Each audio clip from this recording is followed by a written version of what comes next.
अर्धा माणूस होता, फुल पगार होता. आता फुल माणूस आहे आणि अर्धा पगार आहे. आरोग्य उत्तम ठेवा. आरोग्याचे 3 घटक आहेत. पहिला घटक म्हणजे आहार, दुसरा मी सांगितला विहार, आणि तिसरा म्हणजे निद्रा. शांत झोप, उत्तम झोप लागली पाहिजे. विहार म्हणजे व्यायाम पण आला. आजपर्यंत लवकर जात होते, लेट येत होते म्हणून व्यायामाला वेळ मिळत नव्हता. आता तक्रारीला काही कारण नाही. मला तर काळजी आहे, आमच्या भगिनी ज्या आलेल्या आहेत, वहिनी, त्या या क्षणी विचार करतायत की या बाबाजीचं आता मी करायचं काय. रोज सकाळी जात होता, एक डबा केला की काम झालं. आला की आपलं वाढलं बिडलं काहीतरी, किती दमलात म्हटलं की काम झालं.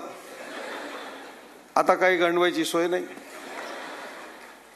आतापर्यंत माणूस अर्धाच मिळत होता. 12 तास, त्यात 9 तास झोपत होता, 1-2 तास आवरत होता, 1च तास बोलत होता. अर्धा माणूस होता, फुल पगार होता.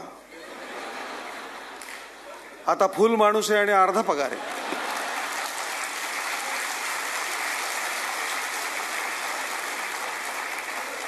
तर ताई, तुमची विवंचना मी समजतो आणि म्हणून तुमच्या सगळ्यांच्या साक्षीनं रिटायर होणाऱ्या सर्वांना सांगतो की आतापर्यंत त्या जसं काही सर्व चालवत होत्या तसं त्यांना चालवू द्या. हे कुठून आलं, ते काय करते, एवढं कोणी घेतं का, हे असल्या भानगडी करू नका. शांतपणे जेवत होता तसंच जेवा. जास्त बडबड करायची, याला बोलव त्याला बोलव, त्रास द्यायचा नाही बिलकुल, आणि आनंदाने जगायचं.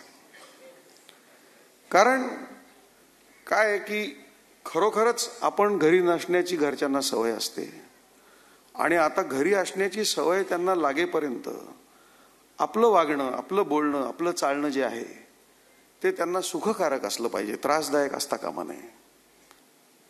30-30, 35-35 वर्ष मुंबईमध्ये राहून, मुंबई पोलिसांची, नागरिकांची सेवा करून मुंबईमधल्या अनेक गोष्टी आपल्याला पाहिलेल्या नसतात. मुंबईला, साऊथ मुंबईला हेरिटेज वॉक आहे, INS हमला आहे, जुहू चौपाटी आहे, इतक्या गोष्टी आहेत. काही ना काही राहून गेलेलं असतं, ते पूर्ण करा. महाराष्ट्र अतिशय सुंदर आहे, महाराष्ट्राचा सागर किनारा अतिशय सुंदर आहे, तिथे फिरायला जा. आनंद घ्या आणि आनंद द्या.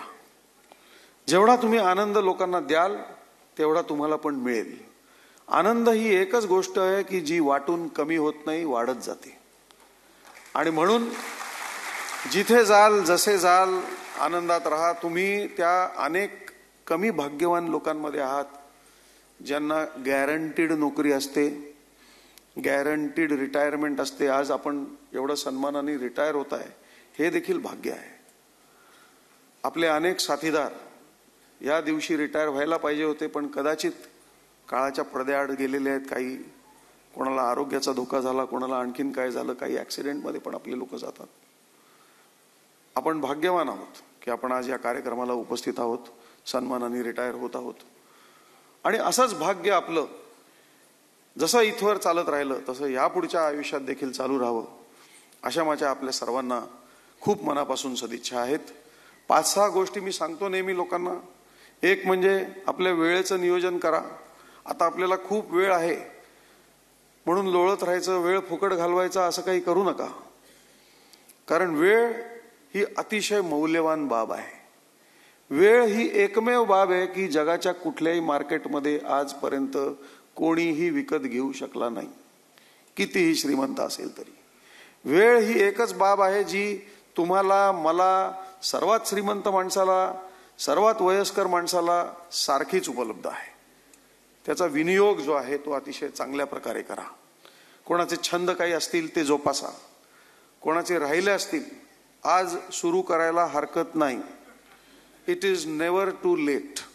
फक्त ते छंद जोपासायला सुरुवात करताना जी काही घरात काळजी घ्यायला पाहिजे, नाहीतर साहेबांनी सांगितलं आणि यांनी नवीनच उपद्व्याप सुरू केला